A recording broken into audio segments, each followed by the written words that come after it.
welcome to A Voice of Reason in Turbulent Times with Pastor Charles Burnett-Morrow. A powerful, practical, prophetic, and progressive commentary about what is happening in our world today.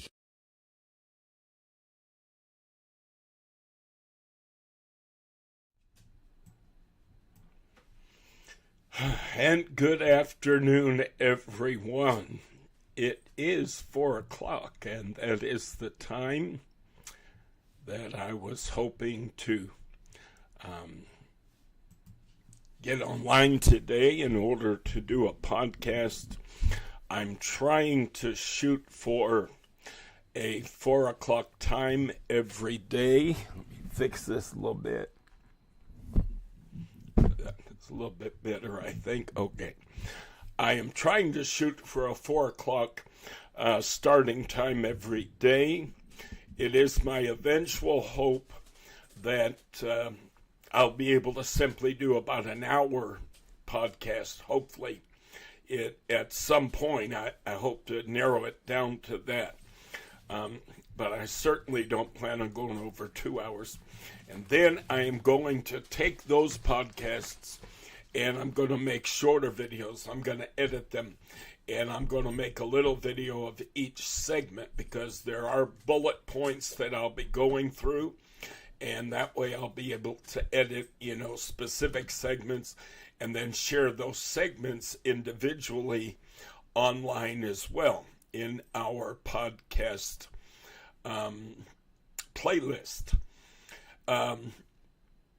This afternoon, we've got some things to talk about. I had kind of wanted to talk with y'all yesterday about a few things, and I wound up running out of time. I wanted to be able to stop at the 2-hour mark. I don't want to bore y'all to death, and frankly, I haven't gotten a whole lot of feedback as to our podcast. Haven't had a whole lot of people say anything, so I don't know how well or how poorly it's being received. So, I have to assume then that maybe I need to change some things.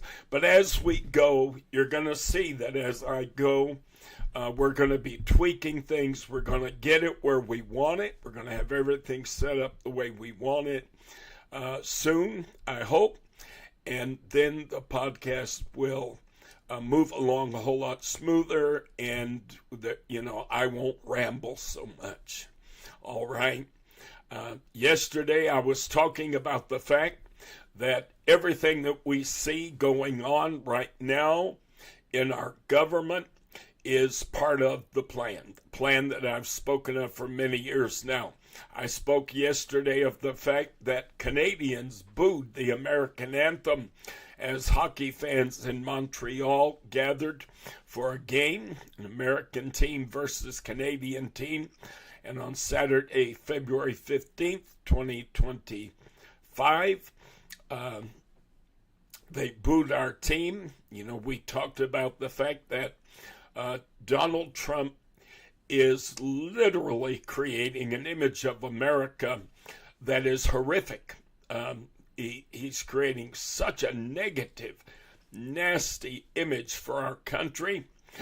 Of course, his supporters are foolish enough to believe that, he's strong. He's creating a strong image.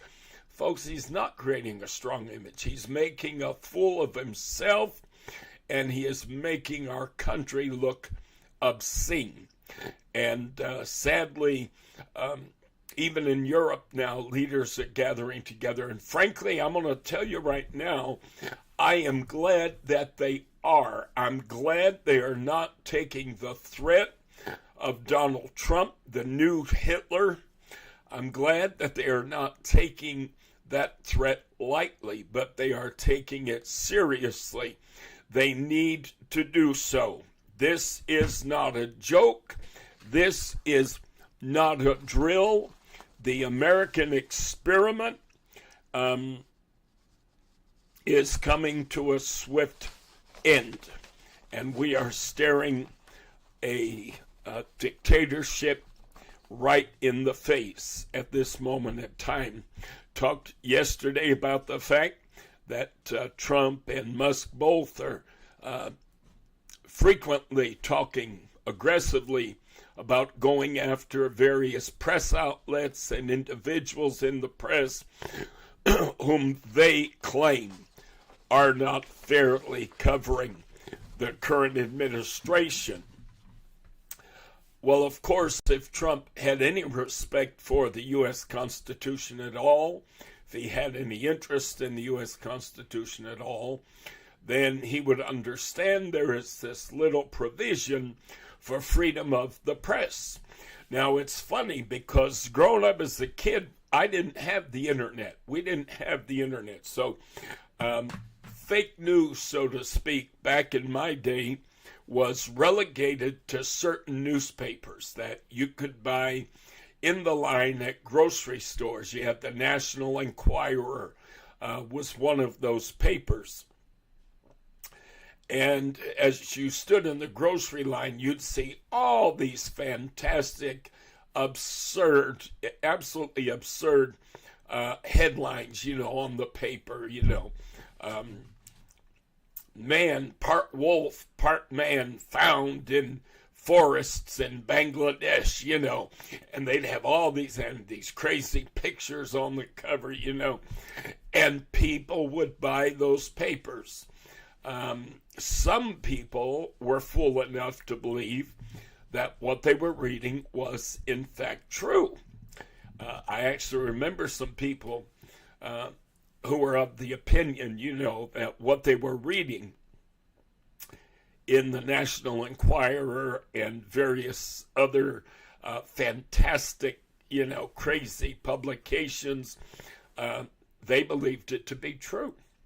But that was how fake news was disseminated in my day. I say my day, when I was much younger. However, of course, in today's world, fake news is able to travel the globe in a nanosecond. And it is able to be spread in a matter of minutes. It is able to reach millions in very short order. And therefore, Trump and the New Nazi Party, otherwise known as MAGA Republicans, they're able to spread their propaganda at lightning speed. And folks, I'm going to tell you something. As someone whom the Lord has blessed with the gift of discernment, I must tell you, it is absolutely terrifying for me, literally, to watch the White House spokesperson, this woman, get on television and the propaganda, the pure garbage that this woman is spreading is mind-blowing. And when you operate in discernment, you're able to detect spirits that are influencing an individual's life. They can be oppressed by it. They can be possessed by it. And that lady has the same lying spirit that Donald Trump has. And a lying spirit is such that they literally, if they're able to actually enter into your life and all you have to do is sell yourself out to the practice of lying and you open the door to that spirit, they're actually able to motivate you and encourage you and help you to lie just as easily as you pour out water from a glass into your kitchen sink. And we see that in Donald Trump. We see his constant lying, his constant gaslighting. But then you also will notice that people around him, of course, share the same spiritual issues that he has. And he cannot effectively do what he is doing unless he is surrounded by people with like personalities and like spirits. As I watched that woman, my God, I almost get sick to my stomach. Long ago, when Trump was running for president back in 2015, I got to the point where I could not even look at him on the television or on YouTube. The minute his image came up, the minute his voice began to be heard, I changed whatever I was looking at. The minute, and I still do it. I can't stand. I feel this demonic oppression. I feel this horrible spirit coming at me every time I look at that man, every time I hear his voice. So I can't even do it. I really, sometimes for research purposes, like for this podcast, I will go ahead and watch some little thing, But boy, I'm telling you, I have to I have to prevent myself from gagging, because the demonic nature of the lying and the deceit that is going on is mind-blowing. This is why the church needs leadership that operates within discernment. And when you have all these false teachers and false prophets out there encouraging you to get behind a man like this and support a man like this and defend a man like this and explain away the actions of a man like this, we desperately need leadership in the church that operates within the realms of discernment. Because when you do, I'm going to tell you right now, it'll completely change your perspective on many, many things. Anyway, so we've got the propaganda machine going. They don't want anyone saying anything that contradicts their narrative. They don't want anyone saying anything contrary to what they are trying to convey to the American people. And the freedom of speech is not something that they value. As I've said before, Trump has no use whatsoever for the Constitution. Frankly, the Republican Party for decades has had no use for the Constitution. I don't know how people cannot have seen this. They try to sell this bill of goods that our founding fathers wanted, in fact, a theocratic form of government, a church-influenced form of government, which is pure garbage. Had they wanted such, we would have it. They easily could have written it into the Constitution. The only difference being when Benjamin Franklin came out of the meeting in which the various founders had gathered in order to put together a constitution for this fledgling nation, when they asked him, Mr. Franklin, what form of government did you all settle upon? He would not have been able to answer a republic if you can keep it. He would have had to have said a theocracy. Because, frankly, as I said Saturday in my live, I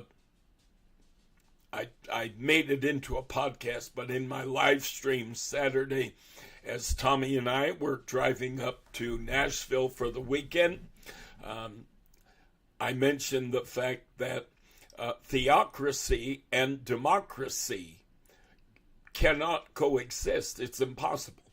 How do you have a government that is influenced by a church or the church? How do you have a government influenced by the church and simultaneously a government that answers to the will of the people? You don't. You cannot have both. Furthermore, when you embrace the concept of a theocracy, folks, you're opening up a huge can of worms. I'm going to tell you right now. when one group of people attains permanent, unlimited power, whatever group of people that may be, whether it's the ultra wealthy, whether it's the Christian community, the religious community, the church community, whenever you get a group that secures permanent, unbridled power, what then happens is they begin to turn on one another. They begin to turn on themselves. And all of a sudden, there is infighting. Now we have to whittle this group down because there is going to be disagreement even within various groups, whether it be theocrats, whether it be theologians and religious leaders. All of a sudden, you're going to have the Southern Baptist Church wanting to be in charge. You're going to have the Roman Catholic Church wanting to be in charge. You're going to have the Methodist Church wanting to be in charge. You're going to have, the Assemblies of God, you name it. There are thousands of denominations. There are many different viewpoints on any number of social issues as they relate to biblical interpretation, how they're seen, by various groups. And so therefore, if the government is going to be informed by the church, so to speak, you're going to wind up with a battle for which church, which group is going to indeed ultimately have the final say. Because no matter what you do at a theocratic level, you are not going to please everybody. Okay? It's impossible. I've tried to explain to people that the majority, and I mean the vast majority of the Jewish community, for instance, does not embrace the mindset and the belief system of evangelical Christians as it relates to abortion. They do not believe that life begins at conception. They believe life begins after the child is born. They take their first breath and they're able to sustain life in and of themselves without the assistance of the mother. And so when you do away with abortion on the grounds that it contradicts your religious convictions, glory to God, hallelujah, you're ignoring the religious convictions of millions of people in America who do not hold the same position. Okay? And not to mention those of us who have a simple position, which is this. Abortion is far too intimate an issue to be legislated over by government. A woman has every right in the world. That is the position of this preacher. That is the position of our church. A woman has every right in the world to make any decision she feels necessary for whatever reason, medical, personal, whatever. She has every right to make a decision over her own body. And no one, including government, has the right to interfere in any way with that decision. Nobody has the right. And when you allow government to step in and begin to legislate what a woman can do with her body, you have opened a door and you have created what the Republicans love. They, for decades, I remember constantly hearing Republicans talk about slippery slope. Oh, if you do that, you're putting us on a very slippery slope, and very quickly we're going to go and do thus, and thus. Well, when you begin to legislate what a woman can do with her body, that is a very, very slippery slope, in fact. And before too long, these same Christians, these same theologians and preachers are going to begin to try to influence the president to make laws that relate to any number of personal, private decisions that an individual makes relative to their own body.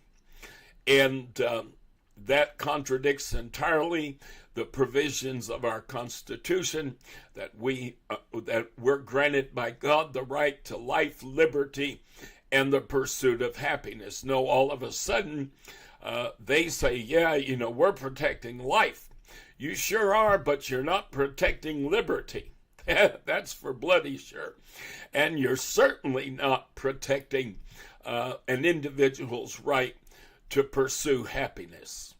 My pursuit of happiness may not look anything like yours. And just because you have some kind of an idealistic view of a nuclear family, husband, wife, and 2 kids, or 2.5 kids, whatever it is, that does not mean that everybody's goal is that vision, that concept. Not everybody wants that. And not everybody is pursuing that. But of course, the religious right acts as though the world is perfect, everything's great. The only time things don't go quite right with people is when they somehow fail and they don't know how to function and they don't know how to operate and do things right. Otherwise, all families would just be so wonderful and functional, and there'd be no dysfunction. Folks, it's insane. Again, as I talked about Saturday, this preacher anyway tends to approach things from a very, very practical place. I grew up in a dysfunctional home. I grew up with a narcissistic father. I grew up experiencing very severe physical, emotional, psychological, spiritual abuse. Verbal abuse was insane in our household. The house I grew up in was virtually in a state of almost 24-hour upheaval. It was just an insane asylum. Constant yelling and unfortunately my younger brother and I could barely get along because of the atmosphere. I think it had a lot to do with the atmosphere in our home. So I understand the real world. Yes, I understand that the Bible sets forth certain ideals. Yes, I get that. I can see, I can understand that the Word of God, if everyone in the family were to live by the precepts of God's Word, I think you'd have a very well-functioning, peaceful, loving home, because the Word of God teaches that parents are to love their children, children are to love their parents.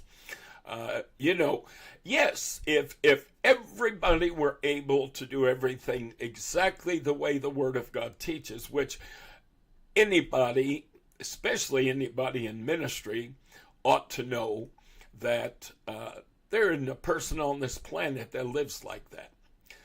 I can't even claim to do that. All I can say is I try. I'm not going to stand like the Speaker of the House and tell you, bless God, if this fits in that book, I believe it. If it's in that book, that's how I live it. That's how I do it. The man's a liar. He's a fraud. To even make that claim is utterly insane and stupid.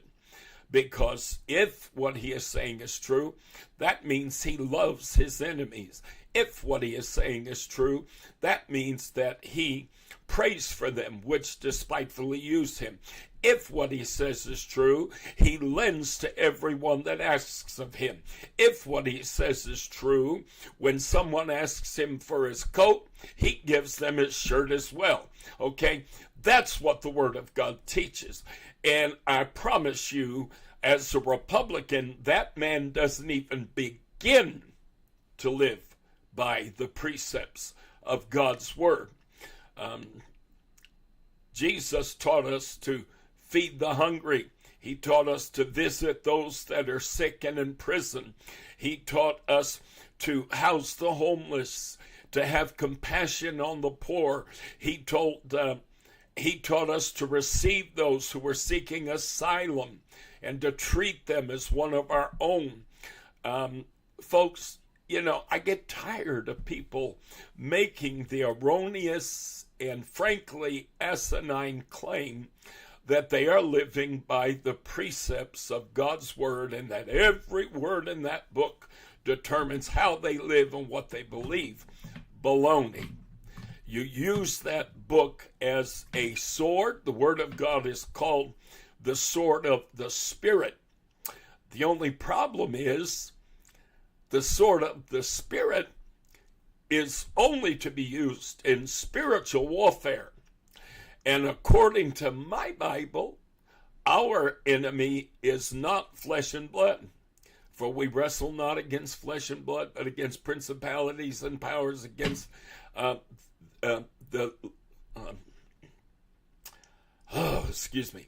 principalities and powers, against spiritual wickedness in high places. Our enemy is spiritual. We are not fighting a flesh and blood enemy. No human being ought to be viewed by a believer as an enemy. I've had people on Facebook and on YouTube and on Twitter over the years contact me. Maybe I tried to reach out to them to connect, and they wrote me back and said, well, I'm Wiccan, or I practice, some form of witchcraft and what have you. And so basically they were letting me know that's why, they weren't going to connect with me. And I wrote them back and I said, I can disagree with you and still love you. So I don't know about other Christians. I don't know how they operate. But according to the Bible that I read, that is how I'm supposed to be able to function. And luckily, I have worked on that skill, and I believe that I've pretty much conquered it. And there isn't a person on this planet, for the most part, that I cannot love. Doesn't matter to me what their religion is, or if they have no religion for that matter. Some of my best friends in the world have been people who claim to be atheists, and I still love them. Folks, I'm telling you, as a child of God, if you have the Spirit of God in your life, according to the Word of God, you're going to manifest the fruit of the Spirit. The first fruit of the Spirit is love. That's the first thing that a believer manifests, is love. All right, having said all that, let's move into our bullet points for the day. I was just recapping yesterday a little bit. There is an article which appeared, let me see here. I'm going to share it with you. No, actually, I'm not. I think what I want to do first, I'm going to cover a couple of quick things with you. I talked about Elon Musk. Let me see here.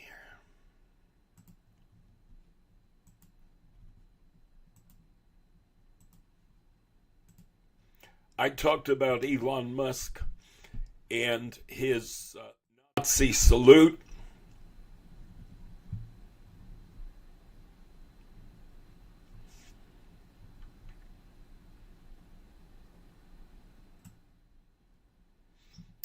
I talked about the fact that, of course, he tried to explain it away after the fact, and he tried to suggest that, oh no, this wasn't a Nazi salute. This was not the, ancient Roman salute by any means, which the Nazis adopted in the 1930s. And this was just me, giving my heart out to the people. That's funny, because what I saw was someone who had, and I'm going to say it plain. I like I said before, folks, I don't know how to talk in circles. That's just not in my nature, okay?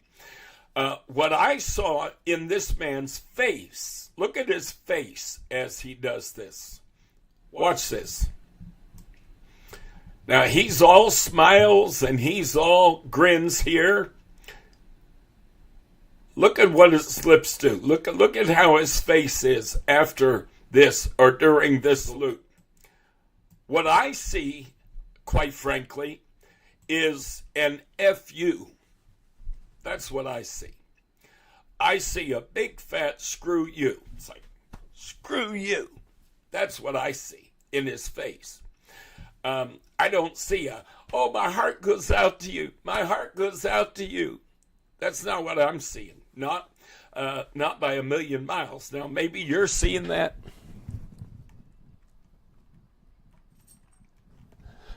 Maybe you're able to see it a little more clearly than I am.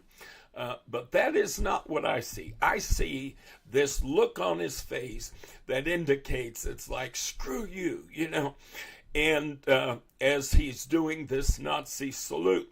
Now I'm going to tell you, I want to share an article with you that appeared, here we go, appeared online. It is a online news outlet called Wired. And you look at the headline of this article, neo-Nazis love the Nazi-like salutes Elon Musk made at Trump's inauguration. And this article talks about the fact that the far right was celebrating what it clearly saw as a Nazi salute being delivered by Elon Musk. In this article, they actually quote people who are part of the neo-Nazi white supremacist movements, and they are just thrilled with this. One man said, well, even if it was a mistake, I still am happy for it because it's a big screw you to all the others that, don't embrace our ideology.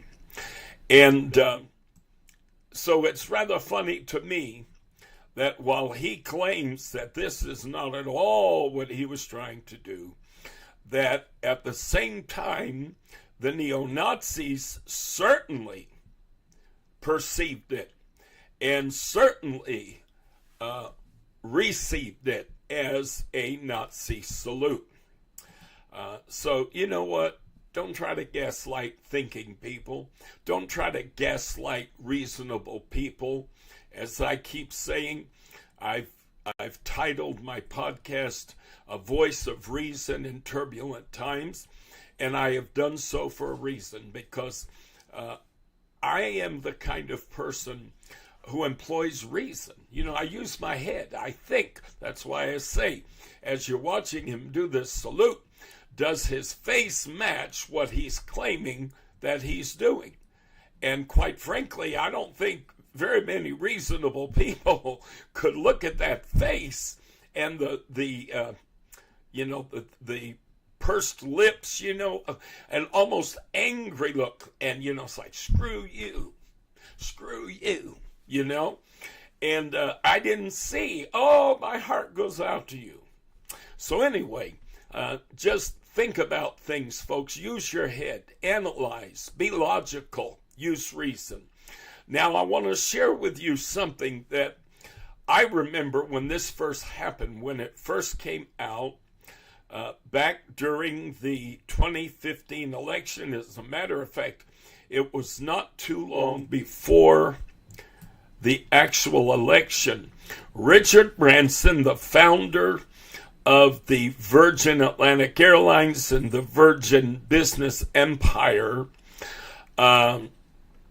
he shared on his blog a story about his meeting, the first time he ever met Donald Trump. Donald Trump has loved to surround himself with billionaires. He loves to surround himself with the richest of the rich, and Richard Branson most certainly falls into that category. Well, apparently Trump had heard that Branson was in town, and he found out how to contact him. He invited him up to his apartment at Trump Tower for lunch. Richard Branson went to lunch with him, And Mr. Branson said, and I'll show you the actual, I'm going to show you the actual blog post, okay? Let me see here. I'll get this down better in time. There you go. And Richard Branson shared this. Look at the date, 20th October 20, is that 16, I believe, or 15? Anyhow, he shared this because he actually was very troubled about the notion of Donald Trump potentially becoming president of the United States. I read from his blog post some years ago. Mr. Trump invited me to lunch for a one-on-one meeting at his apartment in Manhattan. We had not met before, and I accepted. Even before the starters arrived, he began telling me about how he had asked a number of people for help after his latest bankruptcy, and how five people Trump asked, were unwilling to help. He told me he was going to spend the rest of his life destroying these 5 people. He didn't speak about anything else, and I found it very bizarre. I told him I didn't think it was the best way of spending his life. I said it was going to eat him up and do more damage to him than them. There must be more constructive ways to spend the rest of your life. And then in parentheses, hopefully my advice didn't lead to him running for president. He then continues, I was baffled why he had invited me to lunch solely to tell me this. For a moment, I even wondered if he was going to ask me for financial help. If he had, I would have become the 6th person on his list. Folks, I'm going to tell you something. There is something incredibly dangerous about a man who is so psychologically warped that he becomes obsessed with the notion of revenge. If people don't do what I want them to do, I'm going to destroy them. And how on earth, when I meet people for the first time, I don't know about y'all, but when I meet people for the first time, I always try to put my best foot forward. I want to make the best impression. I hold in my burps. If I'm having tummy gas trouble, I do everything in my power to control it. I try to stay on a positive note and not fall into the habit of grumping and complaining and griping. Normally when you meet someone for the first time, you put your best foot forward. You're trying to make a positive impression. Richard Branson here tells us that Trump just immediately went into a diatribe about people that he had asked for help. Interestingly enough, that fact alone ought to make a lot of people sit back and think, because that tells you right there, during one of his bankruptcies, he must have been in awful bad shape if he had to run around and beg his rich friends and acquaintances to help him. He must have been in awful, terrible shape.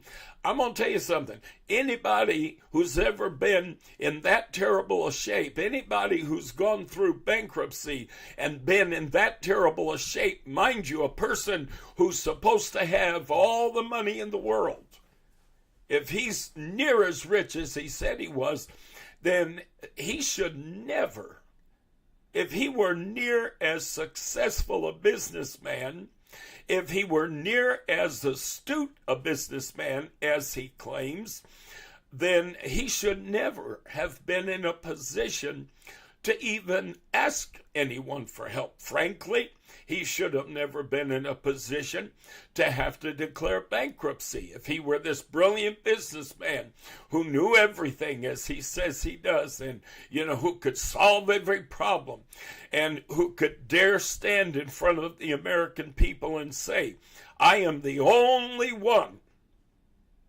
I'm the only one that can fix all of the ills and all of the problems in our nation. Folks, no. I don't see the qualifications. I don't see a man who declares bankruptcy who's supposed to be ultra wealthy, not mildly wealthy, ultra wealthy. Forget the fact he drove his casino into $1.8 billion worth of debt, which is why he ultimately had to declare bankruptcy. Forget that fact. Let's forget that. But here's a guy who claims to be just so brilliant. He knows more than the generals know. He knows this issue more than anybody knows this issue. He knows that issue more than anybody knows that issue. He surrounds himself with only the best, only the brightest and the best of people. We were told his administration was going to be full of the best people. And once again, we have a bunch of nuts in America who are believing the con that he is surrounding himself with all of the best.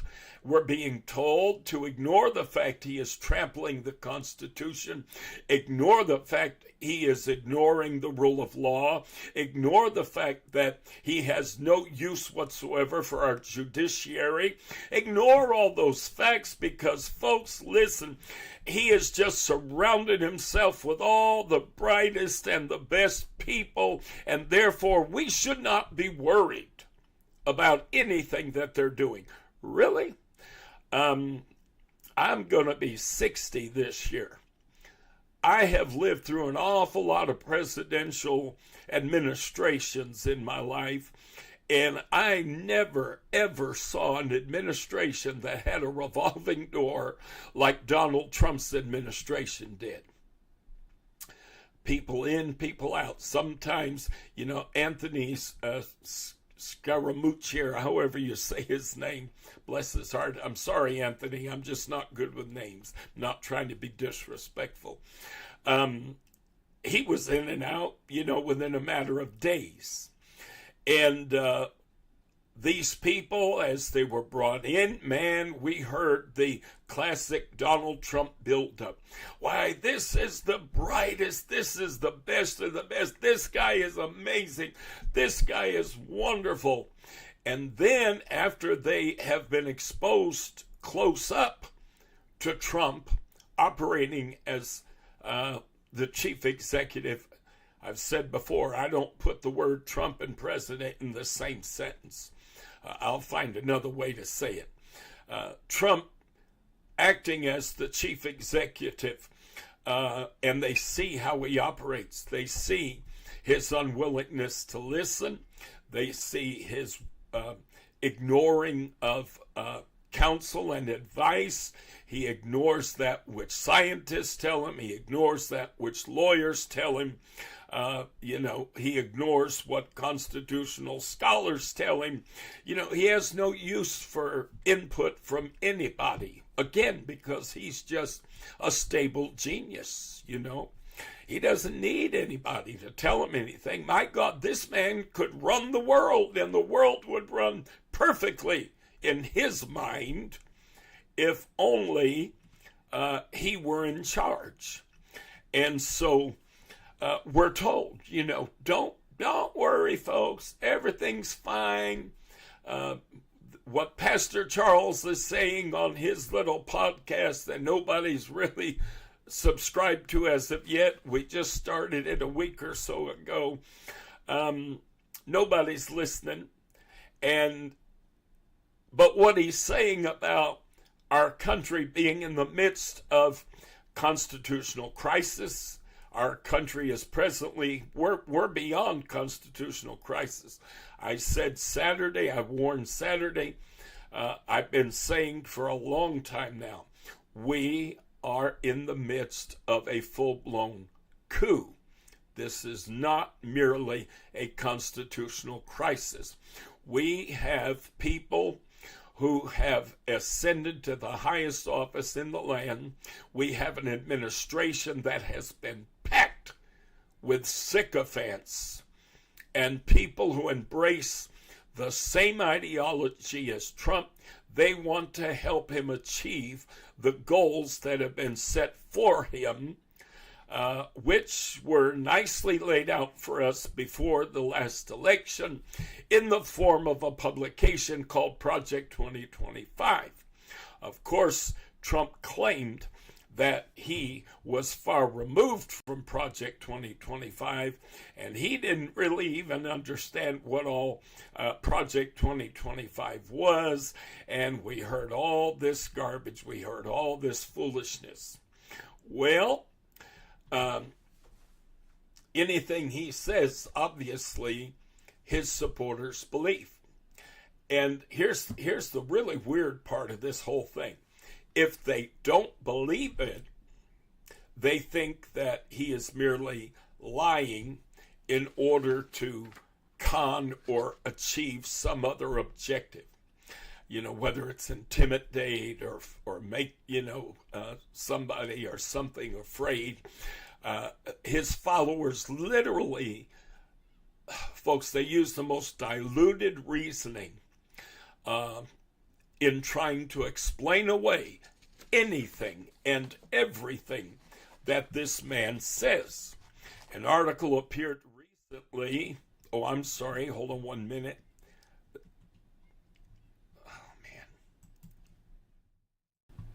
Sorry about that. An article appeared recently about a man who had called in to some podcast, and this mega, claiming to be mega, admitted that Trump's a liar. He said, but, it's a good thing because when he lies, he's only doing so in order to achieve, a good end. There's something he's trying to do that's good. And that's the only reason and the only time that he lies. And amazingly enough, they talked about a few different issues during the course of this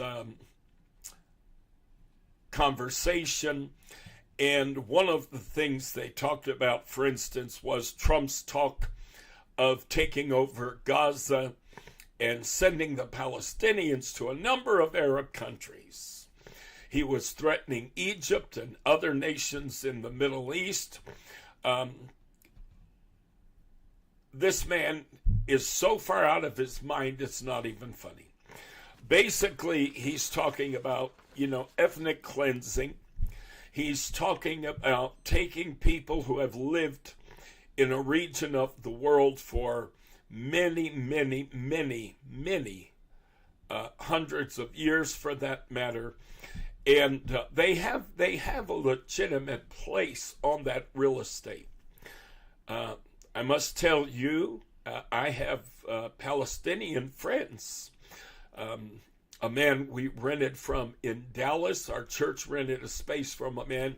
He owned a couple of different shopping centers, and we had rented a storefront space from him. Actually, we wound up renting a couple of different ones over the course of years. We moved from a smaller one into a larger one. And this man is Palestinian. I had conversations with him. I had conversations with his son.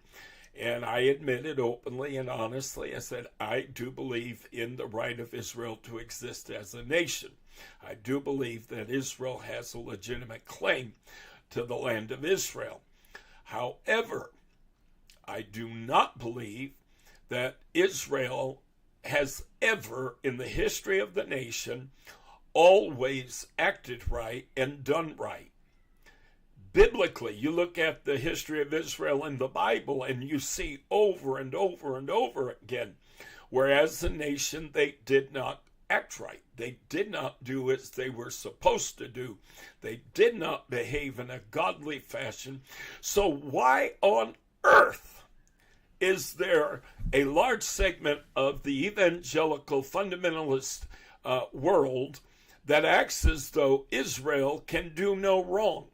Oh, wait a minute. These are the same people who believe that we as a nation have never done any wrong. That's right. Gee, I guess that mindset is something they can easily fall into. You know, we've got people who want to ignore the travesties committed by our founding fathers and those before us as it relates to Native Americans, you know, the Trail of Tears, uprooting people from one state, one area where they've lived for God only knows how many millennium, and sending them off to a different state with an entirely different climate that they have no clue how to function within. And oh yeah, you know, that's perfectly acceptable. That's perfectly fine. Of course, if Trump had been there, what he would have done is he would have taken all the Native Americans and shipped them off to Canada, shipped them off to Mexico or Central America, South America, because that is exactly what he is suggesting for the Palestinian people. He's literally talking about taking these people from a place they've lived for a very long time and transplanting them, sending them off to other nations. And just because these other nations share their religion, because the Arab nations are predominantly Muslim.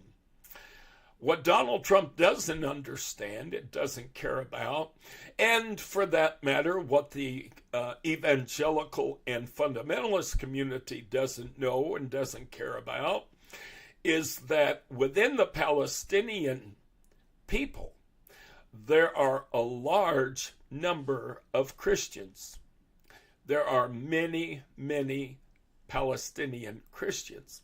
As a matter of fact, when Arafat was the leader of the Palestinian, the PLO, the Palestinian Liberation Organization, back in the 60s, 70s,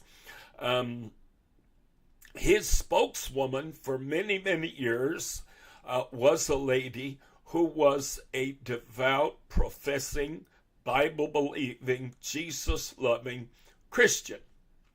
So while Trump talks about relocating all these people, what he doesn't get is he's going to be sending people, if he were successful, to countries where they can be murdered for being a Christian. Yeah, Trump, yeah, you're so brilliant, you're so bright.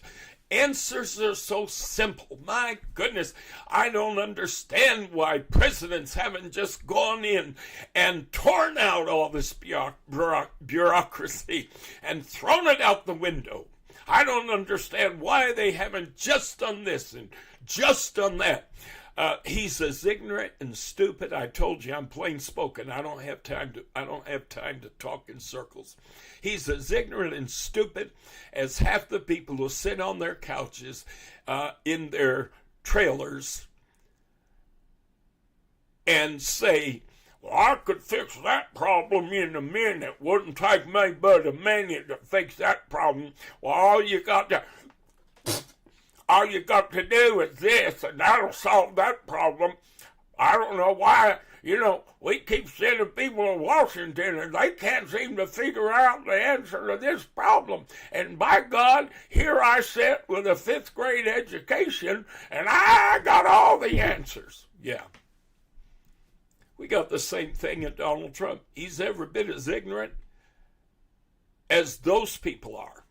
He doesn't understand government. He doesn't understand politics. He doesn't understand world affairs. He doesn't understand economics. He doesn't understand ecology and climate. he doesn't understand medicine. This guy doesn't understand nothing. And furthermore, from what we hear, he's not interested in learning. He doesn't listen to anything anybody tells him because, according to him, he just magically, he's divine. He's able to know everything without ever reading anything because we've been told by any number of sources that this man has no interest in reading.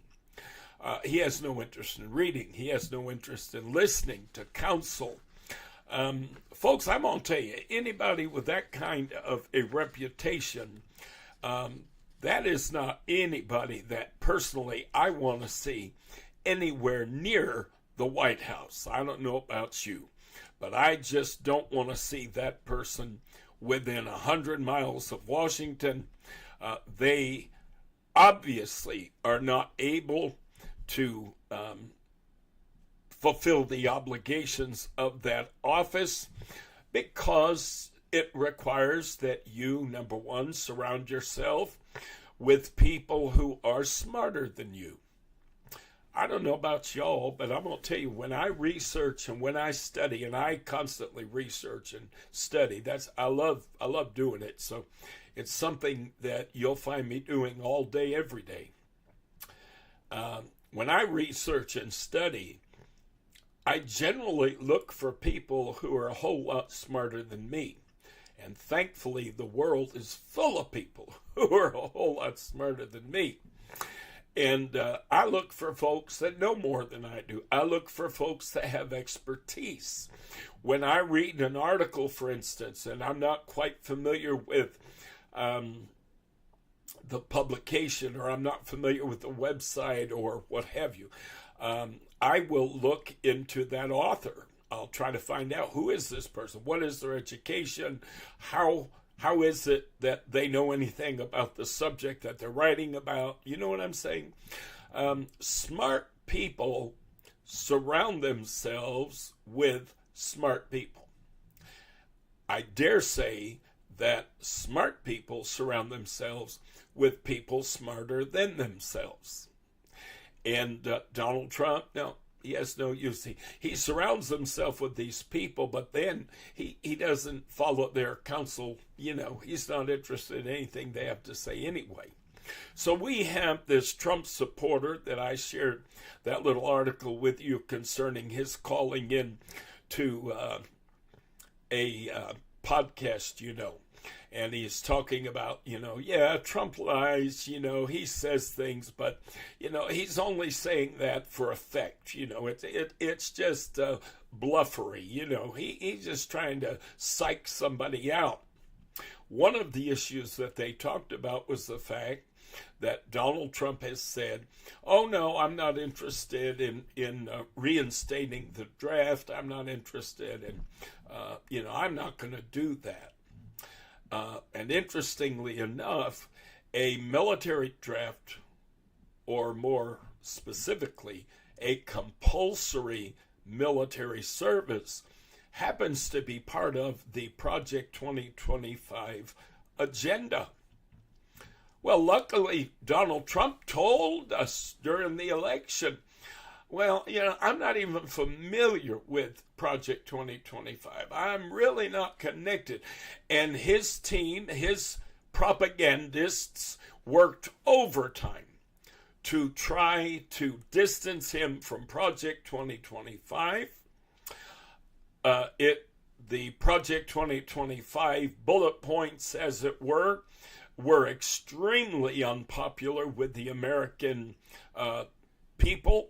And therefore, he had to distance himself in a hurry, and he did, and all the propaganda machinery began to function, and boy, they did everything in their power to separate him from Project 2025.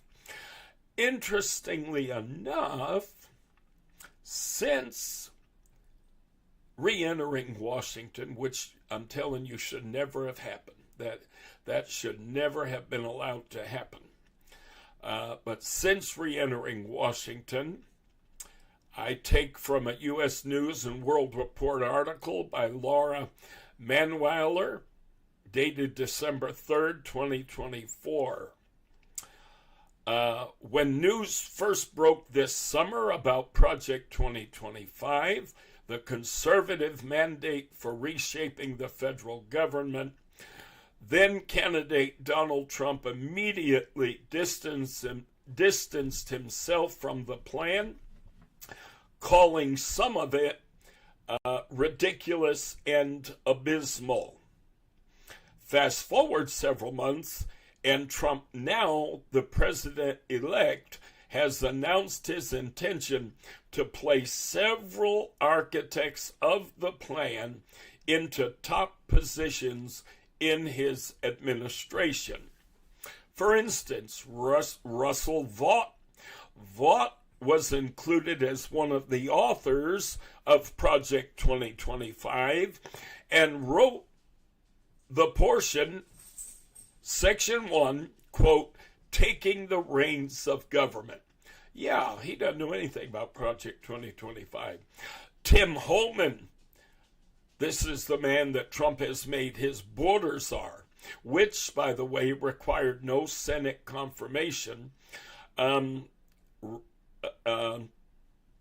Holman was a visiting fellow for the Heritage Foundation and is listed as a contributor to Project 2025.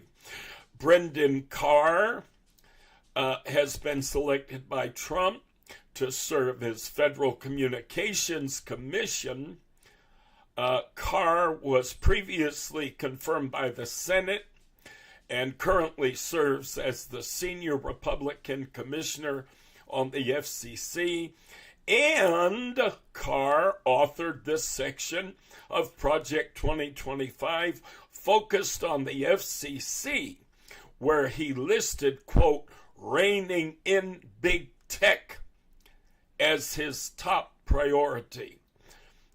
What that really means is censoring what the American people are able to hear and what private organizations and private business on the internet are able to say.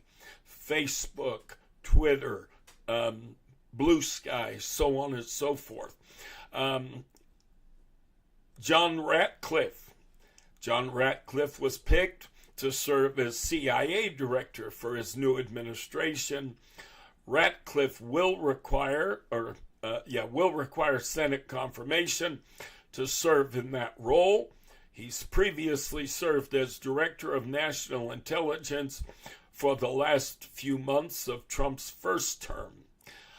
Ratcliffe is listed as a contributor to Project 2025, which calls for potentially moving some departments of the CIA outside of Virginia and replacing mid-level staff with people who are specifically loyal to the president. Pete Hoekstra. Trump nominated Pete Hoekstra as the ambassador to Canada. Hoekstra, who will need Senate approval to serve as ambassador, is the Michigan Republican Party chairman. Previously, he served in the House as representative for Michigan's 2nd District and as the ambassador to the Netherlands during Trump's first term. Hoekstra is listed as a contributor to Project 2025. Caroline Leavitt. Trump picked Leavitt to serve as White House press secretary. Leavitt, who will not need Senate confirmation, worked as the Trump campaign's national press secretary and previously served as assistant press secretary during Trump's first term. Leavitt appeared in a Project 2025 training video as part of a, quote, Conservative Governance 101 course, a resource for potential political appointees. James Braid. There's an awful lot of names here, aren't there? But Trump doesn't know the first thing in the world about Project 25. No, he's not associated with Project. This man's not a blatant habitual liar. This man doesn't lie as quickly and as easily as you and I are able to take a breath. No, this is a truth teller. That's what I've had his supporters tell me. Nobody on earth tells the truth like he does. Yeah, he doesn't know anything about Project 2025. James Braid, the Trump campaign announced in a statement that James Braid was tapped to serve as Deputy Assistant to the President and Director of the Office of Legislative Affairs. Braid also does not require Senate approval. He has served as Vice President-elect J.D. Vance's, or now Vice President J.D. Vance's, lead policy staffer during his first term in the Senate. He also worked in legislative affairs at the Office of Management and Budget during Trump's first term. Braid taught a training course for Project 2025 titled Congression Relations, How to Work with Members. Okay, I've just given you a handful of names and told you where Trump wants to use these people.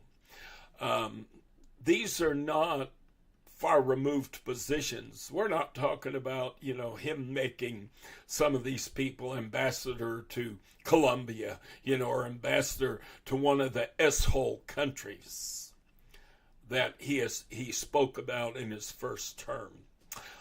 Now, he is appointing these people to very high-level, important, influential positions. But he told us he knows nothing about Project 2025. That is not something that he is directly associated with. I don't know about you, but when I apply reason, I have to question his claims. Now, I began a moment ago accidentally to share something with you. There are two things that I want to share with you today. I've been saying for weeks and weeks online. I have been saying on my Twitter, on my Blue Sky. I'm also on that other one. Now, of course, I can't think, it's the one everybody asks, are you on thus and such? I just started recently with that. And I've been saying from day one that we are in the midst of a coup. This will be, I said, as soon as Trump was announced, it was announced he was reelected. I said, folks, this is the end. This is the end. They're going to go in from minute one with a plan that they have actually been working on for decades. I've been prophesying. Some of y'all that are listening, you may not believe in prophecy. That's fine. But nonetheless, I have been prophesying literally since George W. Bush was running for re-election, 2004. I've been prophesying since then very specifically that there was a plan within the Republican Party to dismantle our government, discard our Constitution, and then institute a new government that was going to be a hybrid oligarchy / theocracy with a figurehead dictator. That has been their plan. That's what they wanted. And they've wanted this for decades. When Donald Trump announced his run for the Republican nomination, and I heard his first speech, I turned to Tommy and I said, honey, buckle up. I said, this is their man. I said 20 years ago, I said, the only thing that is preventing them from carrying out their plan, they need a leader who is, number one, extremely popular. They need a leader who is heartless, because the things they are going to do, like the Nazi Party in the 1930s, are going to cost people their lives. And he needs to be heartless. He needs to have no conscience. He needs to be amoral. He needs to be capable of lying. He needs to be capable of utilizing propaganda. And when I saw Trump and I saw his first speech, and I turned to Tommy, and my first words to him were, "Hitler lives again. Hitler is reincarnated." I said, my God, I'm a student of history. I love history. And in previous podcasts, I have shared articles from history websites and what have you that expound upon what Hitler did, exactly what he did in order to turn Germany's democracy into a dictatorship. He did it, folks. I keep repeating this. He did it in 53 days. He did not declare himself Fuhrer immediately after that 53 days. He waited a bit, and then President von Hindenburg wound up passing away. And as soon as President von Hindenburg passed away, Hitler declared himself Fuhrer, or leader of Germany. I shared all the steps. I shared the specific things that Hitler did. He surrounded himself with oligarchs. He began to dismantle the government. He began to do away with all the bureaucracy. He began to do away with any kind of regulations in order to curry favor with the business community, do away with all the regulations, and business people, especially, high corporate business people, are going to fall at your feet and worship you, because now I can pollute, I can cost people their lives, I can do whatever I need to do, and there are no rules that prevent me from doing whatever I want to do. So I can be as profitable. I don't have to spend money anymore on clean air. I don't have to spend money anymore on preventing the waters from becoming polluted. I don't have to spend money anymore on preventing the ground from becoming contaminated. I don't know about y'all, but I'm old enough to remember back quite a ways. I believe it was in the 70s, late 70s. I think it was during Jimmy Carter's administration. I might be wrong. There was a community in upstate New York close to Niagara Falls that was called Love Canal. And the Love Canal community had become, their ground, their water had become highly toxic. People were getting sick, cancer, all kinds of horrific things were happening. And this huge, uproar came about over this. And of course, once again, we were reminded of the need for regulations, because if you think you can trust big business, if you think you can trust corporate America to do the right thing simply because it is moral and proper and right, you're foolish. They're going to do whatever is the most profitable for them. And if it costs people their lives, their livelihoods, their health, they could care less. Well, Trump has literally been following, and I kid you not, folks, when he first went in and started this immediate, just cutting away of bureaucracy, so-called, I said, here we go. He's following Hitler's playbook. He's following the Nazi playbook. I honestly believe, and I'm not kidding, I honestly believe that somebody within that Project 2025 community had studied Hitler and his rise in Germany and realized, hey, you know what? He was very effective. Everything Hitler did, he was extremely effective. And interestingly enough, Hitler was able to turn Germany from a democracy into a dictatorship. Listen carefully, folks. If you don't believe me, if you haven't studied this, if you're not aware of this, look it up. See if I'm telling the truth. Please, please do that. He did so without breaking any law. He literally used every legal means within the German Constitution to abolish the German Constitution.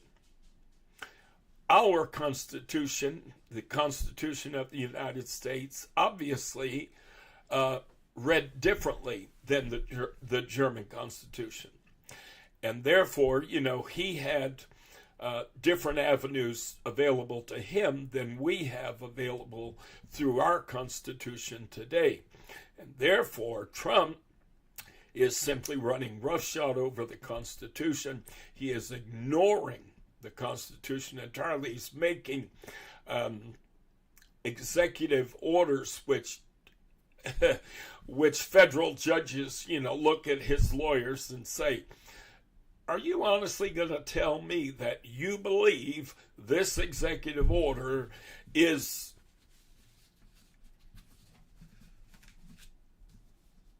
something that the Constitution supports?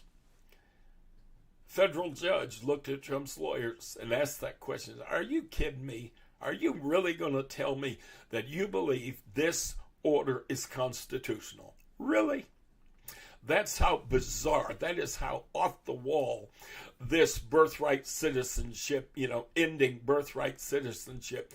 Trump thinks that a president is without any limits on his power, and therefore he can just, mandate any bloody thing he wants to mandate. And he ignores the fact that in order to change that particular item, you would have to go through Congress, go through the Senate, get everything pulled together for a revision or a constitutional amendment, and then you would have to submit it to all 50 states, and you would have to get the support of the majority of the states. That is, after you've gotten the support of the majority of Congress, after you've gotten the support of the majority of the Senate, then you have to get the majority of the states. Donald Trump ignores this because Donald Trump, and listen to me carefully, I'm not kidding, folks, not only Donald Trump, but the Republican Party have no use for the Constitution. Again, I've been saying for 20 years, more than 20 years, that the GOP had within it a body that was seeking to overthrow our government, not with a military coup, not with a violent coup. No. They were going to do it like Hitler did. We just need to get a man in position who will be able to do from within what we need done. I wept when I first heard Trump was elected the first time around. And I said, even then, I said, that man must not be allowed to so much as step over the threshold of the White House. I'll be honest with you, I didn't care what means was used to prevent him from doing so. But I saw him, I understood him to be exactly what I knew he was. He was the man of the hour. He was the perfect candidate to carry out the Republican plan. And I knew that, and I said, if that man is allowed to so much as step over the threshold of the White House, he is immediately going to begin to reshape the judiciary. He is immediately going to begin to try to get sycophants in every possible position. I said, that is what Hitler did, and that is what this man will do. In his first term, Donald Trump nominated more judges to federal benches than any president had up until that time in their first term, than they had ever nominated. He moved like a freight train, just like he's doing now, but now he's got a different chore that he's busy with. But he moved like a freight train, nominating. And then, of course, mind you, the Senate rubber stamped and approved every single one of his nominees. His nominees included some of the least qualified people that have ever been nominated for a bench. These people were not even qualified to serve folks in, night court. They weren't qualified to sit in a civil court. These people just had no legitimate qualifications for a seat on the federal bench. And he nominated them, and you notice that the Republicans, they put every one of them through. Look what they've done with his cabinet nominees. They put every one of them through. It drives me insane that there are still people today who do not want to recognize that the Republican Party is fully complicit. This is not a matter of the party being bullied. This is not a matter of the members of the party being afraid. No. And the press keeps presenting it in that way. And frankly, so do most podcasters. Folks, use your stinking head. Twice in his first term, the Republicans could have removed this man if they cared about our nation at all. Twice. The second time, following an attempt to violently interfere with the affairs of the nation. But we still have people who don't want to understand that the Republican Party is fully complicit. They are sitting back now, and everything Trump is doing, they defend and they explain away. Folks, they are fully complicit. These are things that and many of these things, for that matter, have appeared for decades on the Republican platform during various, presidential campaigns. They've talked about trying to do away with all kinds of regulations.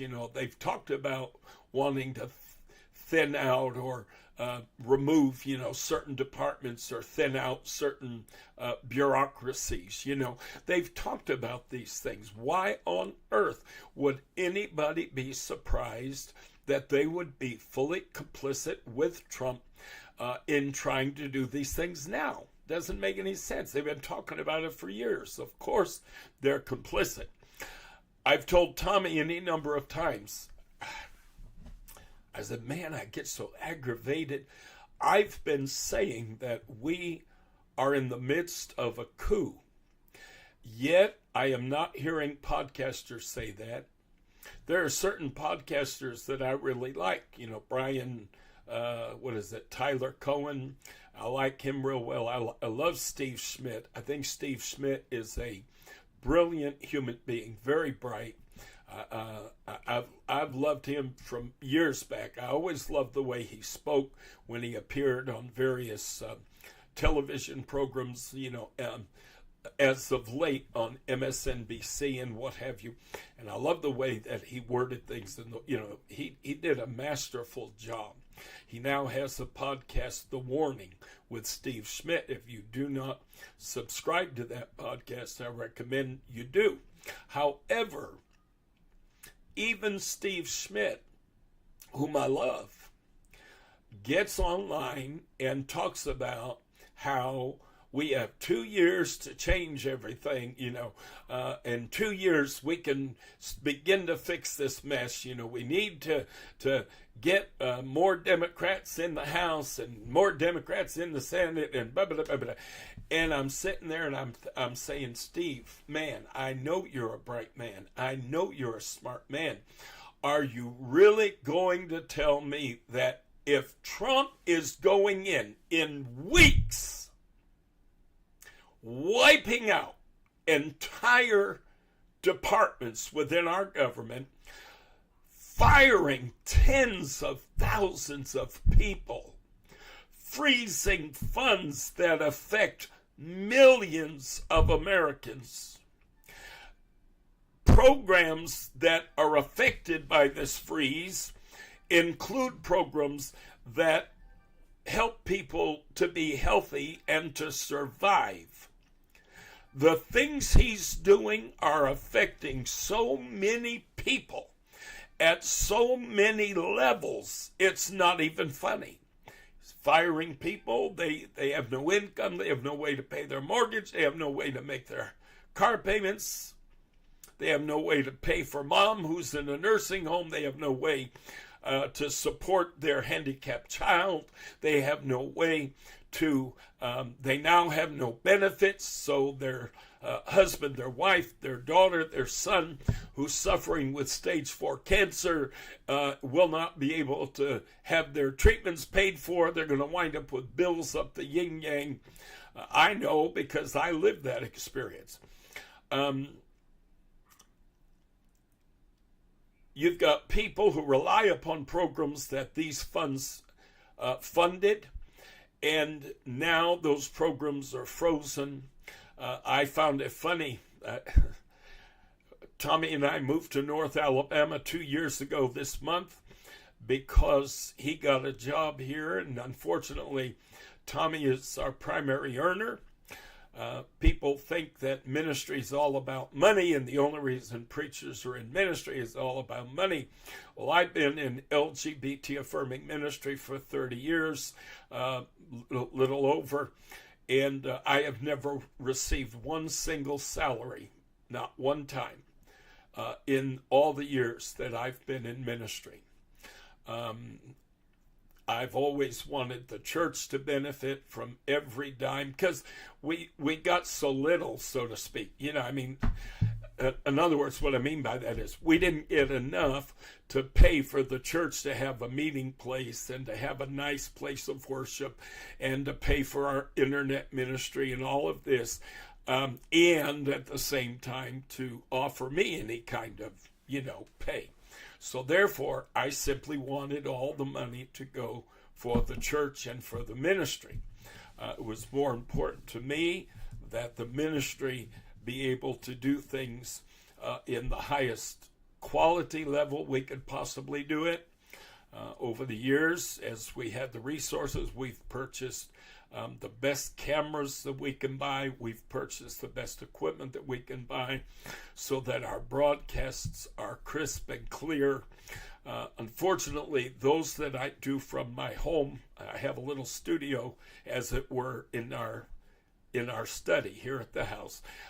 We have to use a camera that's not the same quality as our camera that we use for our church services. So the quality's not quite as crisp and clear using this camera. But one day, if I could ever afford another one of those cameras, it was only like $4,000, that's all. Because it's literally a camera that can be used for television. You can create video for television with that camera. I've always wanted our ministry. I want everything we do to be top notch. I want it to be the best quality.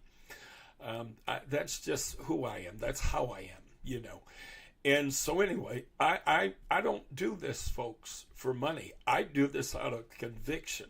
I do this because at the age of 8 years old, the Lord called me to preach, and I have believed since I was 8 years old that I have no mission on this earth. I have no purpose on this planet except to preach the gospel of Jesus Christ. And I love what I do. I've seen lives changed. I've seen people go instantly. And I'm not kidding. You can believe this or not believe it. Doesn't matter to me. I've seen it with my own eyes. I have seen people instantly go from being crack addicts and heroin addicts to literally being drug-free. And I have known people who literally never, ever went back to those drugs after they had come into relationship with the Lord. And they were instantly delivered.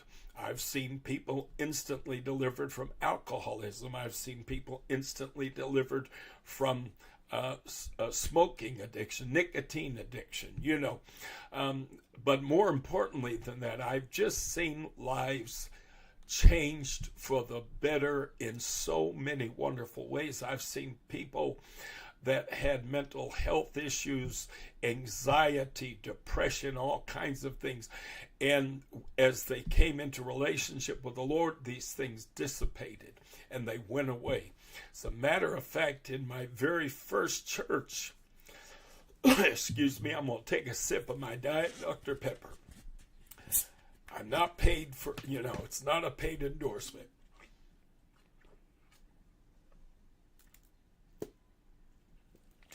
Excuse me. My throat, I'm still, Tommy and I are still battling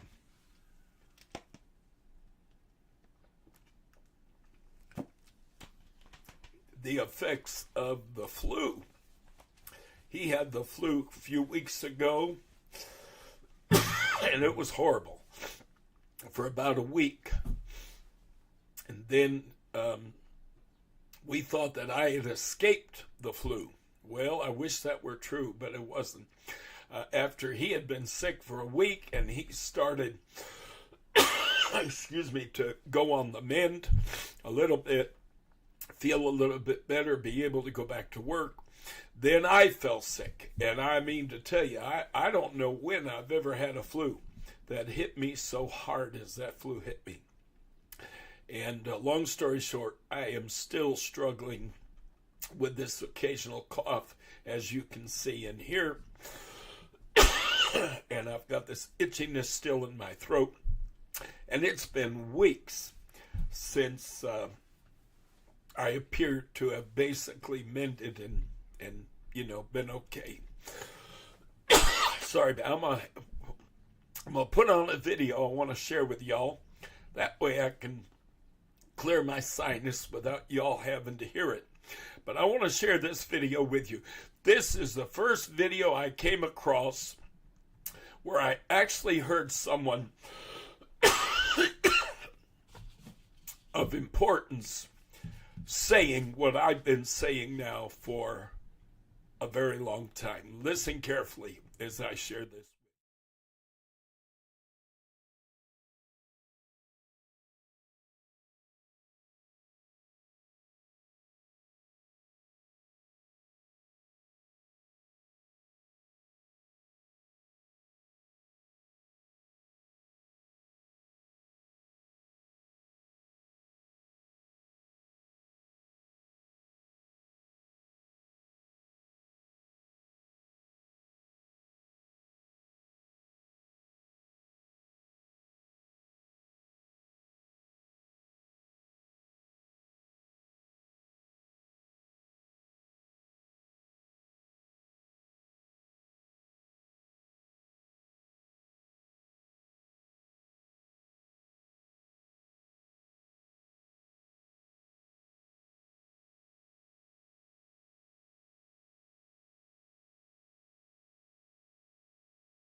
Okay, folks, I'm so sorry.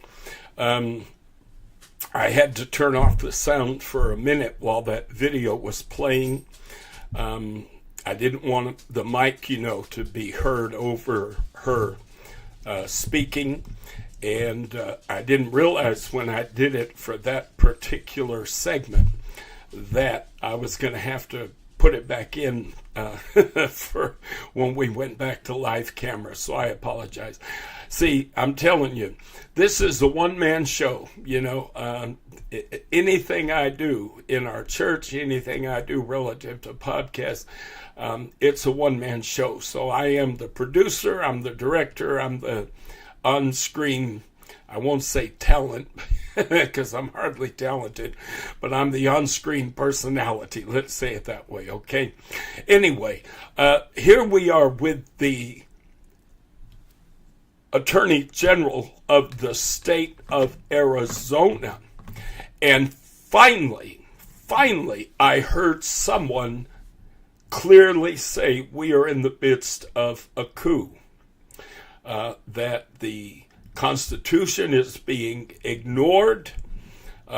We are on the verge of its being entirely discarded. As part of my prophetic warning 2 decades ago, I said one of the things that would help to facilitate this change that was coming was the fact that there were white supremacist, racist organizations in America that were literally training themselves, and they were poised for a second civil war. The second civil war would not be based upon race, but rather it would be, based upon slavery, but it would be based upon race. Said it is going to be ugly. It is going to be guerrilla warfare. It is going to appear more like domestic terrorism than an actual war. You're not just going to have the Mason-Dixon line and be able to say, okay, the people over on that side are the enemy and the people down here are friends. No. It's going to depend on where these people are. Obviously, it's going to depend on what specific actions they care to take. I believe we are going to see political assassinations. I believe we're going to see judges and elected officials who are Democrats being assassinated. I believe before too long, probably before the next election, that Trump will be arresting Democratic representatives in Congress. I believe that. I've got that in my spirit. I feel like that is likely to happen. He is going to claim that they are enemies from within, that they have some plan hatched to overthrow his government. You watch. And he'll claim they're enemies from within. And after all, the Constitution says, when he's sworn in, of course, he's supposed to protect and defend the Constitution, which he has no interest in doing. But he'll claim that the clause from enemies both foreign and domestic, all of a sudden that'll be the clause that he's willing to embrace, and therefore he'll claim that these people are domestic enemies of the state, domestic enemies of our government.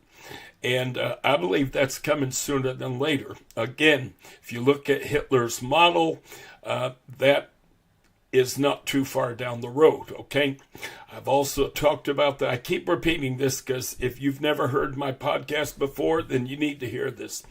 I've talked before about the fact that before Trump went into the office the first time, I said to our church in Dallas, I said, they are going to institute, and I say they, not him per se, but they, because this is more than just Trump. Said they are going to institute policies which they know going in are going to cost tens of thousands of people, hundreds of thousands of people to die.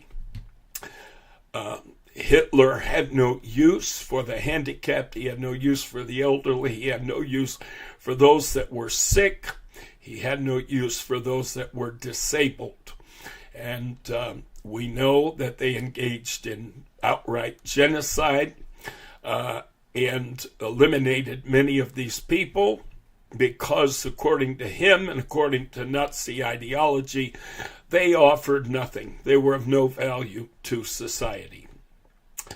You're going to see this same exact thing. Folks, the new Nazi party is MAGA, and MAGA is the new Nazi party. When I say that, I mean it. The ideologies that Hitler embraced, the ideologies of the Nazi party are identical to the ideologies that are embraced by the MAGA leadership. Now, those grassroots people, they're supporting this just like so many supported Hitler, but they don't even know what they've signed on for, because the man lied like a rug, told them what they wanted to hear, and that's what they bought. However, in the end, what he delivers is not going to be anywhere near what they thought they were getting. They're going to get something that they did not want. And so I was really thrilled to see that this lady actually called it what it is and said that we're in the midst of a coup.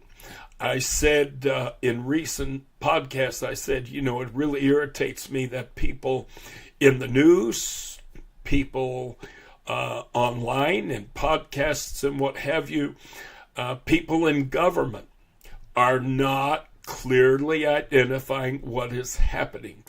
Even our elected officials in Washington are continuing to behave as though all is normal, however abnormal things are happening. That is not what's going on.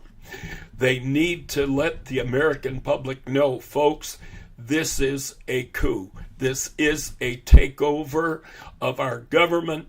This is an attempt to do away with our Constitution and establish a new form of government. They need to clearly identify what is happening. People need to prepare themselves for what is about to occur. It's going to get bad.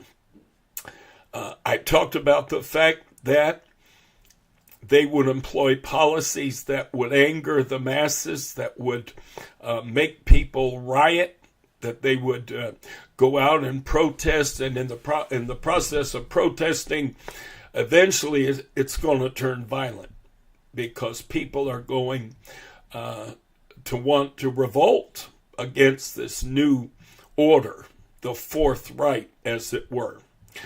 And I told folks, I said, let me tell you,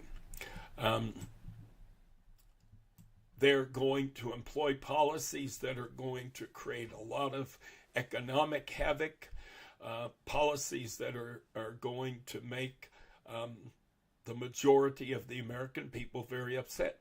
They want people to protest. I'm going to tell you right now, when Trump and his MAGA people, including that one guy he's got, Miller. Man, I've never seen a man has so many demons in my life. You talk about somebody when you see him on television or you see him online and you just feel demonic spirits just emanating from him. That's Stephen Miller. Dear Jesus, that man, there's something wrong with him. He has got more demons than demons have. And anyway, Trump and Miller and his minions, they are enjoying the fact that people are protesting. It is going to happen, I believe, where they are eventually going to be sowing some of their MAGA people within the protests. And they are going to try to incite these people nationally. They want it to happen in more than one location. They want it to break out in a number of different locations. It has to be what appears to be, in effect, a national emergency, a national outbreak of violence in response to all of this protesting, And they're going to put agitators in the crowds who are ultimately going to start doing things hoping to get the mob mentality going, setting cars on fire and breaking store windows and initiating looting, this sort of thing. Because a lot of times all you need is one person who starts going nuts. And there are going to be people in that crowd who are going to wind up following suit. Hey, he broke a store window, grabbed a TV and ran. I can go get me one, and it just turns into a riot. And that is their end game, folks. And you can call me crazy. You can think I'm far-fetched. You can think I'm far-flung. I don't care. I'm trying to warn you. That is their end game. Why? Because that is exactly what they need to do the following. They want for Trump to be able to declare martial law. They want Trump to be able to suspend habeas corpus, which in effect takes the Constitution and sets it aside and says we cannot follow the rules of the Constitution at this moment because things are too dangerous, things are too life-threatening, things are too wild. Therefore, we have to suspend habeas corpus, as Abraham Lincoln did during the First Civil War. At that moment, folks, we are in a lawless society. The minute you suspend habeas corpus, all of a sudden the Proud Boys, all of a sudden the Oath Keepers, all of a sudden the white supremacist groups that are out there, the militias, are going to be able to start having a party and going on a hunting spree. And that is when you're going to see a lot of violence breaking out. I prayed. I said, Lord, it's going to come. I know this second Civil War is going to come. I said, but oh, how I wish at least a Democrat could be in office when it happened. Because if we had someone in office who at least had an interest and a desire to maintain our constitutional republic, then the likelihood is that we might be able to do that. He obviously would use the military and he would use the National Guard and what have you in order to fight off those who are trying to revolt against our democracy. However, if we wound up with an enemy of the state in office, then he's going to wind up doing the exact opposite, and he's going to be supporting the insurrectionists. And obviously, he pardoned, 1,600 insurrectionists as a signal to others that if you act in my name, if you act on behalf of MEGA, don't worry, I have your back. You have nothing to worry about. Well, if he suspends habeas corpus, the Constitution is set aside at that moment. You no longer have a Bill of Rights. You no longer have to be read your rights. The police no longer have to get a warrant. All of a sudden now the police force is able to act quite recklessly and carelessly. Racists will be able to go nuts and do whatever they good and well feel like doing.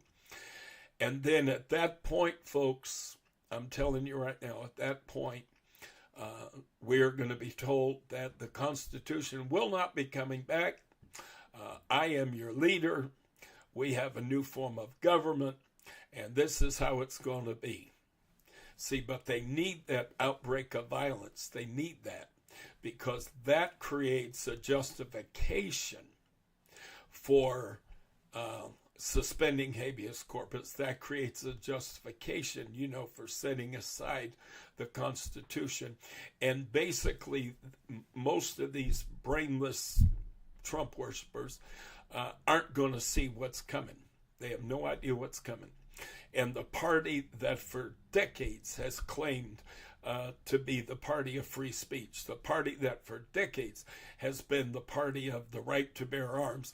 They're going to find out real fast that that party that they have foolishly followed and been led about by the nose is actually not wanting any of those things.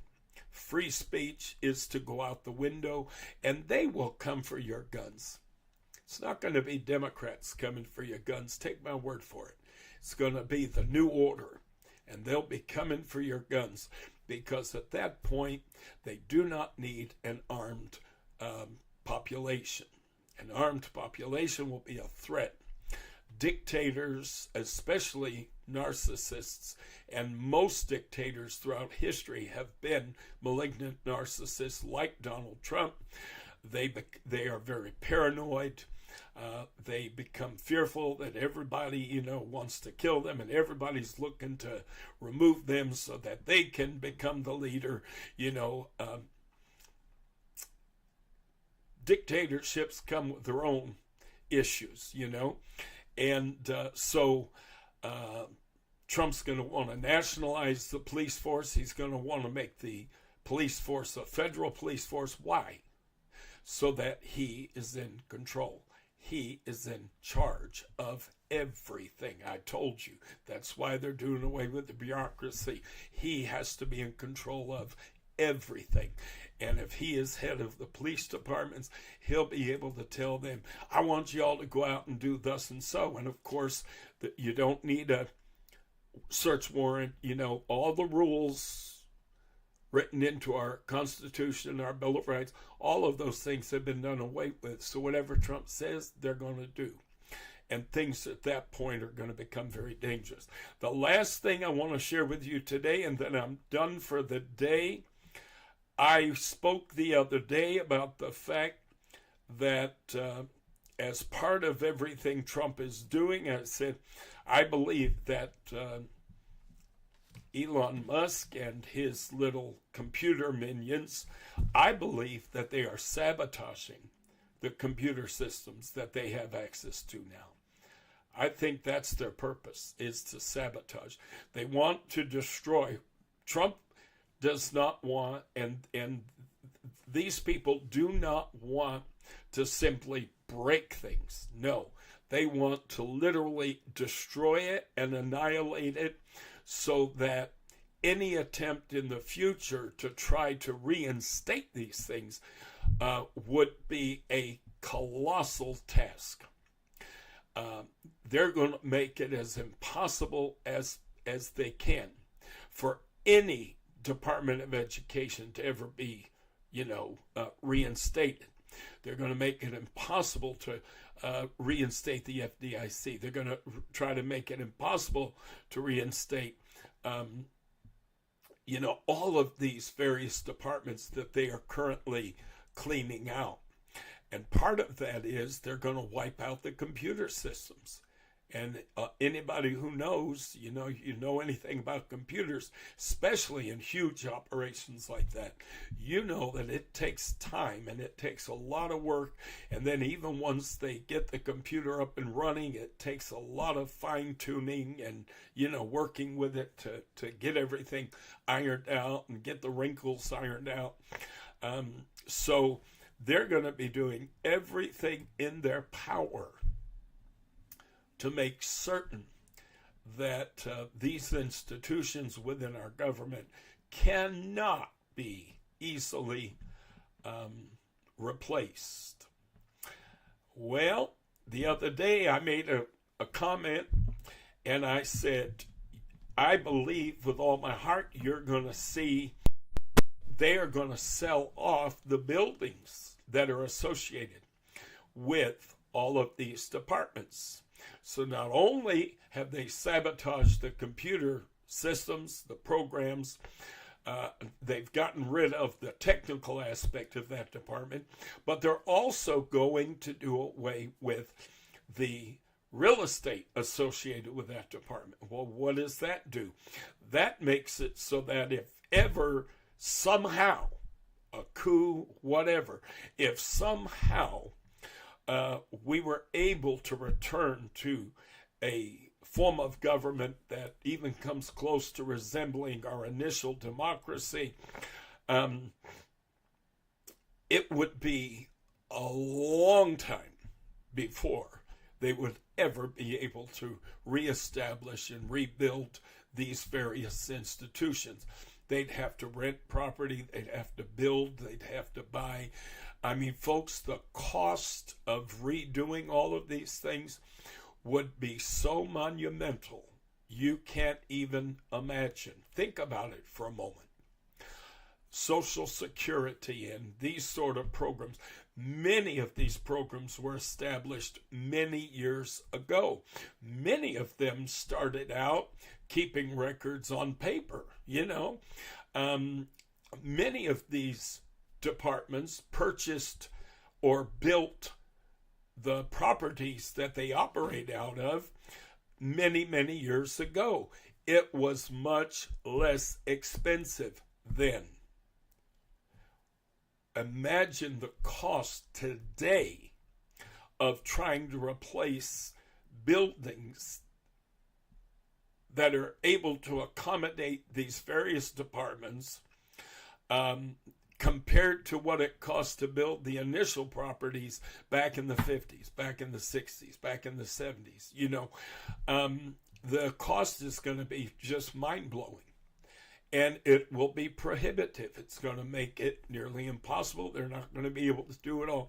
So basically what they're doing is they're wanting to demoralize even anyone who might think about trying to then overthrow their new government because they will have just wiped out everything associated with these departments. Well, I said this the other day in my podcast, and then, to my surprise, I happened to come upon this just yesterday. This was an article in Newsweek that I had not seen, didn't know anything about it. And in this article, it said Donald Trump to sell off half of all federal property. And I read the article and I said, dear God, that is exactly what I said. That is exactly what I anticipated that they would do. And of course, from their standpoint, it makes perfect sense, folks, we are in for some tough times. It is going to get rough. It's going to get very rough. I've told people, I don't mean to be alarmist, but I mean, honestly, I'm trying to warn people. If you do not have a passport, you need to get it, and you need to get it now. If you're not familiar with what it might take to go to another country, if it becomes necessary, and seek asylum, then you need to look into those things now. Whatever country you might think about going to. I have friends on Facebook, for instance, who actually own property in Belize. And so they could easily, go to their home in Belize. You may own property somewhere, Mexico, Canada, whatever. So you could easily go to that property. But people who are not aware of the processes related to seeking asylum in another country, you need to look into it. You need to get the information now, because if you wait until you're needing to do something, it'll be too late. We remember in Nazi Germany that many people began to flee Germany shortly after Hitler came into power. And those Jews, those who would later become targeted, those people who had enough sense to get out early, they survived the Holocaust. those who did not, those who thought, oh, things will change, it's not going to be that bad. Dare I say, oh, that preacher's a nut, that's just hyperbole, that's just, he's blowing it up, he's being alarmist. Folks, listen, I know how crazy what I say sounds, therefore I wouldn't say it if I did not have a very, very strong belief that these things are possible, and even more than that, that these things are probable. So therefore, I encourage people, just look into it, get the information, put everything together that you need to put together so that if need be, you can quickly get out of Dodge. Okay? I guess today that's about all I need to share with you. It's been 2 hours. I want to try to keep my podcast in that 2-hour range, as I've said. I'm going to be taking different segments of these, editing them and putting them online, as shorter segments so people can watch this segment or that segment. Or they can watch, the entire podcast if they care to do so. But I hope I've said something that is informative. I hope I've said something that challenges you to think and use your head. Look at things critically. Look at things with logic and reasoning. As the title of my podcast goes, I'm trying to be a voice of reason, meaning I am trying to help people think. I'm trying to help people look at things and actually kind of reason it out and think, why would he be doing that? Why would he be doing this? What on earth could they possibly? And if you employ a little bit of logic, if you understand some of the prophetic things that I've shared, then basically you'll be much more easily able to say, aha, I think I have an idea of what's going on, and you can put two and two together and know. And that'll help you down the road to be prepared. And as you see certain things happening, if you have the resources and the ability, you'll know that you can get out of town and be safe. And I would love that for all of my listeners. I appreciate your being with me today. I enjoy these conversations. In the future, please know if you're watching on YouTube or Facebook, you can comment or ask questions.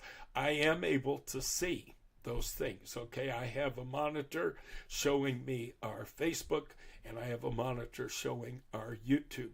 So if you have a question or a thought, you can post it, okay, during the broadcast. And I enjoy feedback. To be honest with you, it's hard to sit here and just talk, by yourself for a couple hours. Luckily, I'm a talker, so it's not quite as hard. But to be honest with you, I cannot say that I altogether enjoy, just sitting and it being all me, I'd be just as happy if it didn't have to be all me. But at the moment it is, okay? So until we meet again, do not be fearful, but please be prepared. Until I see you again, I say, God bless you in Jesus' name is my... Welcome to A Voice of Reason in Turbulent Times with Pastor Charles Burnett-Morrow. Get ready to hear inconvenient, yet very necessary, truths about what is happening in our world today.